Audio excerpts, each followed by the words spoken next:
I got a Kawasaki KLX 125. Haven't started it for like 3, maybe 4 years. Thinking the carburetor is all gummed up, so I'm gonna attempt to take it apart. I'm gonna try something else real quick first. A little jump start. So you put a couple of capfuls of gas right into the spark plug hole. Screw that spark plug back in, tighten it up, put the cap back on, and we're going to give it a couple of kicks.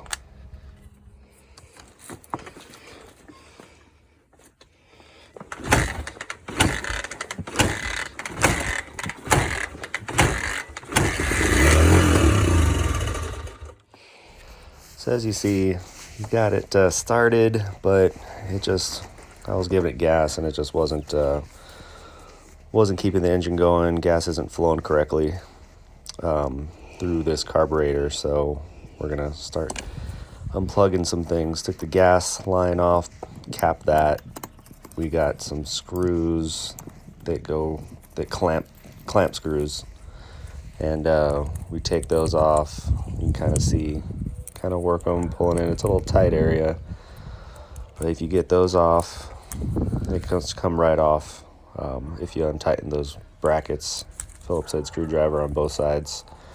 And then on the other side, we've got the top over here where the throttle works, the inside of the carburetor. So we got to take that off too.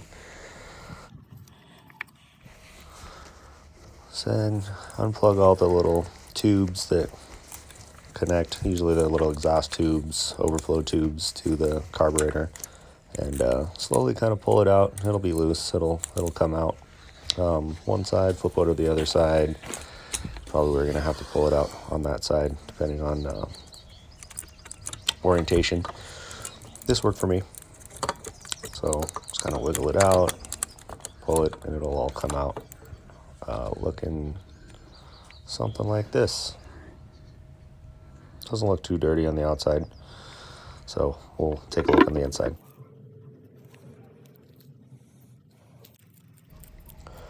We're just going to go ahead and unscrew these 4 screws on the bottom. Kind of sped it up for you, but it came out pretty easily. And keeping everything together. And it's usually pretty tight after this thing's probably 20-year-old motor carburetor. You want to give it a little tap sometimes. I just use the screwdriver here. A couple little wraps, and pops right open. And you can see it's a pretty good amount of build up in there, residues, just old built up gunk, so definitely could use a cleaning. Probably represents a lot of cloggage in some of these other jets and tiny parts that make this whole thing work.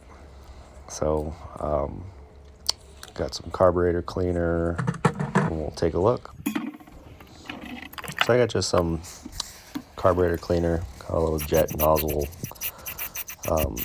to get into little nooks and crannies and whatnot. Make sure you pop on your eye protection at this point. A lot of stuff spray back in your face.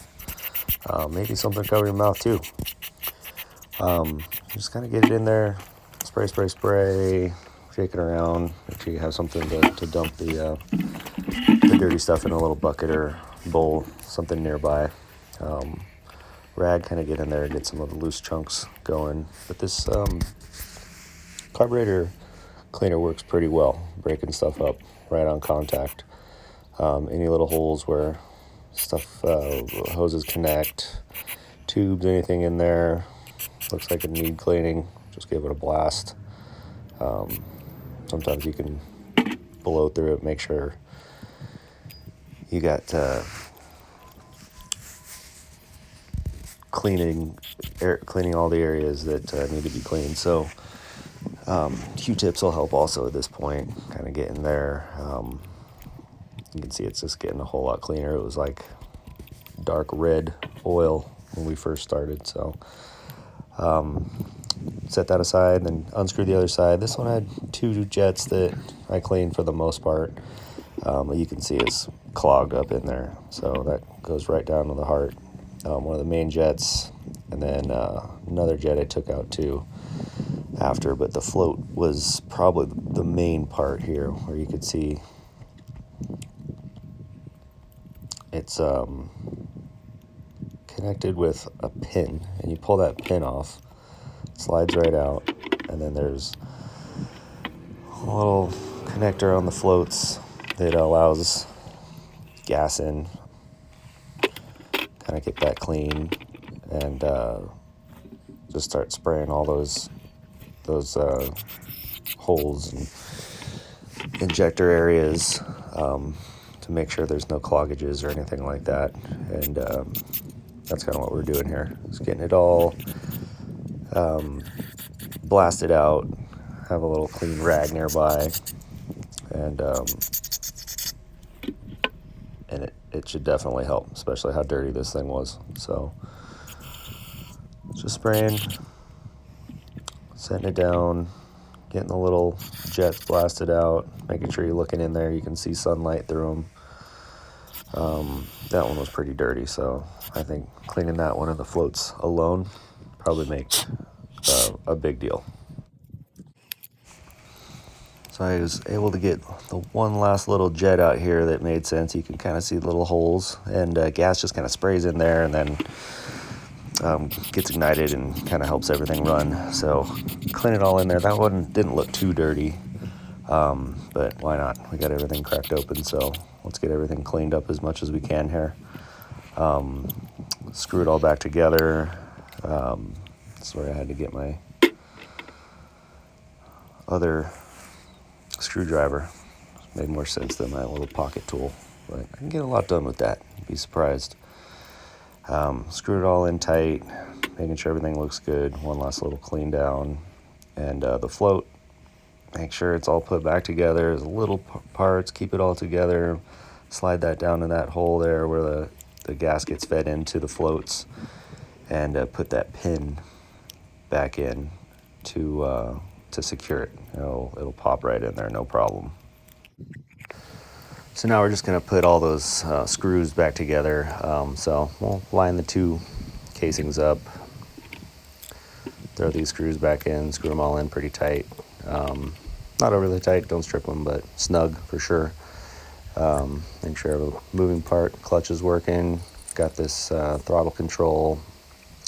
You can kind of see how it works when you work the throttle. Kind of pulls the cable up and thus lets the flow of gas work properly inside the carburetor itself. Kind of take an inside look there.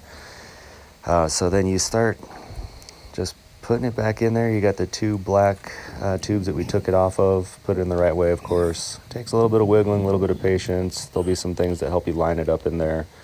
There's the tubes that you need to reconnect, overflows, exhaust, little things like that, and of course the gas line. You want to make sure you connect that, uncap it, put it right back on the carburetor, and then we're going to try to start this thing. Make sure the gas is turned on, and we'll give it some kicks.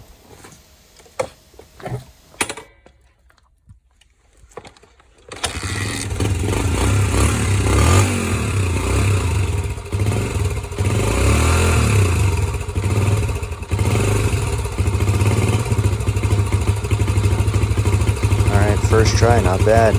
Wasn't sure if it was going to work right away, but glad it did. So capped off a little bit more gas in there, and ready to take it for a ride.